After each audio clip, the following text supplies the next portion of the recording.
Anwar Sadat, the third president of Egypt, was assassinated while overseeing his nation's annual victory parade, which was being held in Cairo to commemorate the 8th anniversary of Egyptian forces crossing the Suez Canal during the Yom Kippur War. At the victory parade, Sadat had 4 layers of security, with the final layer being a group of 8 bodyguards. The side of the stands facing the parade had no security, as it should be filled with loyal soldiers who had had their ammunition taken away. The 1979 Egypt-Israel peace treaty had been widely unpopular among Arab nations, with their membership in the Arab League being suspended for 10 years after the signing.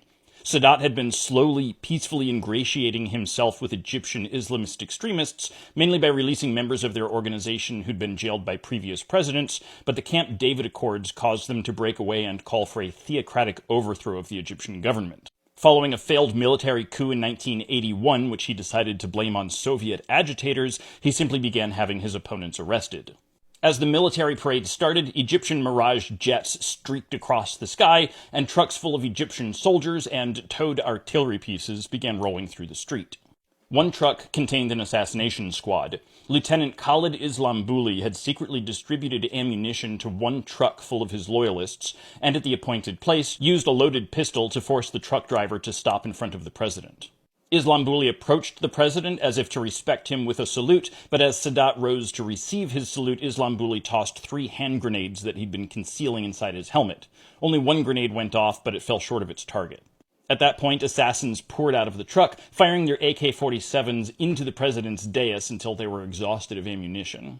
The attack lasted 2 minutes, with 10 people being killed outright. The dead included a Chinese engineer, the Cuban ambassador to Egypt, and a Coptic Orthodox bishop.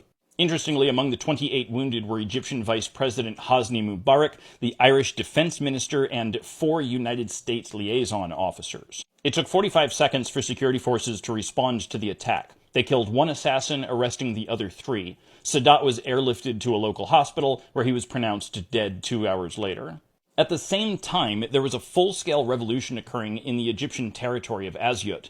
Rebels managed to take control of the area for days, killing a total of 68 Egyptian soldiers and police officers. It had to be taken back by Egyptian paratroopers eventually. The assassination proved to be widely popular in the Arab world, with Iran naming a street after the ringleader. The actual assassins all received the death penalty, but the rebels who took the city mostly received light sentences of less than 3 years.